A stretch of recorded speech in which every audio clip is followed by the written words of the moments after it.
Tenemos contacto en este momento con Diego Fernández de Ceballos, colaborador en este espacio de noticias. Él quiere entrar, claro, nos interesa que lo haga, al tema Evo Morales, asilo político, México y lo que está ocurriendo y lo de la llamada que se va a convertir en un verdadero escándalo si es que se confirma que efectivamente se hizo desde México para incitar a la insurrección allá en Bolivia. Diego, ¿cómo te va? Muchos saludos, muy buenas noches.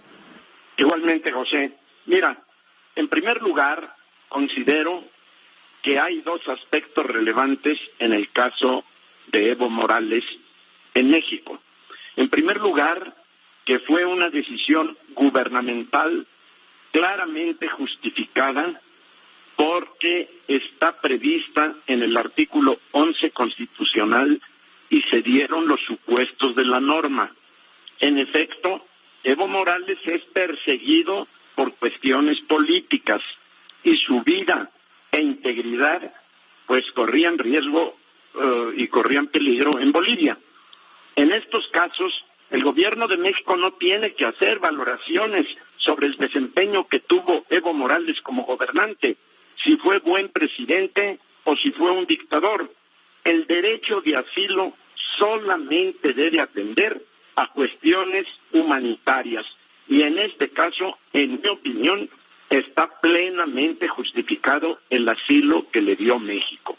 Otra cosa muy diferente y ciertamente repudiable es el trato que le ha dado el gobierno de México a Evo Morales como si fuera hoy jefe de Estado y el permitirle que desde aquí siga como activista político, amparado, protegido y auspiciado por nuestro gobierno.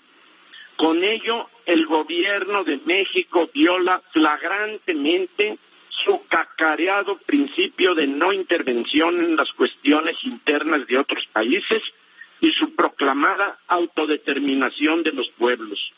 Creo que tiene razón la secretaria de Gobernación al decir que hay una línea muy delgada entre la libertad de expresión de las personas consagrada en nuestra Constitución y la actividad proselitista y partidaria de Evo Morales, que no solo afirma que sigue siendo presidente de Bolivia y que regresará, sino que ahora, al parecer, de acuerdo con esta información que se da, está promoviendo desde aquí bloqueos en Bolivia y con ello mayor confrontación y con mayor riesgo de sangre.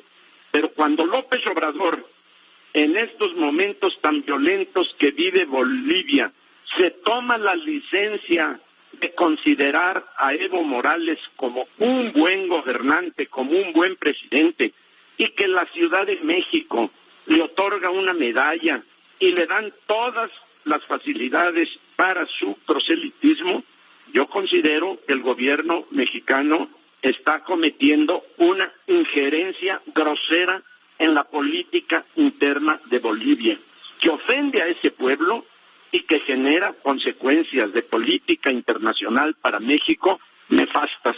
Exacto. ¿Le va a provocar a México un problema este tema? ¿Le puede provocar a México? Sí, por supuesto, porque yo creo que la posición de México, repito, en el primer momento de deshilarlo, era procedente, era constitucional y era humanitaria.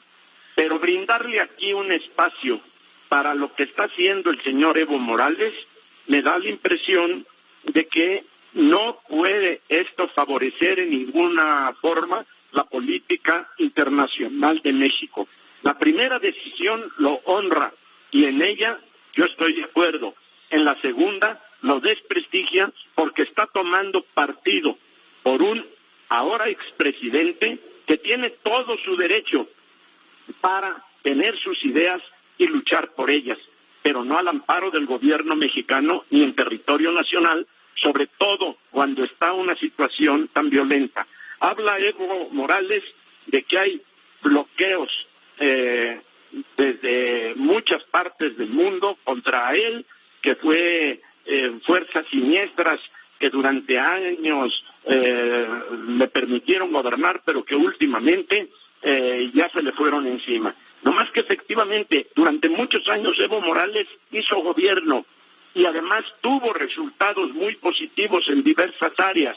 Curiosamente, cuando Evo Morales no resiste la tentación de seguir al frente de aquel gobierno, se le descompone toda una historia personal bastante respetable en muchos sentidos, más allá de cuestionamientos que se le puedan hacer, de si el contrabando de cocaína y de cosas de esas que ni conozco ni me interesan, pero hubo datos en la economía de aquel pueblo que seguramente deben de reconocérsele al gobierno de Evo Morales.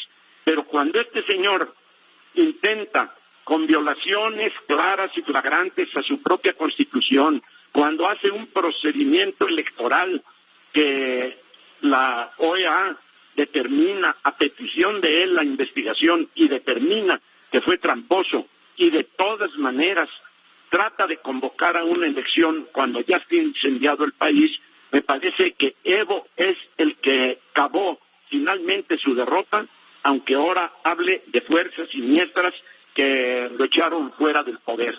Para mí hay que distinguir los dos momentos del gobierno de México, uno perfectamente justificado y otro absolutamente repudiable, conforme a las leyes internacionales y conforme al prestigio de México con sus repetidos principios de no intervención y de autodeterminación de los pueblos.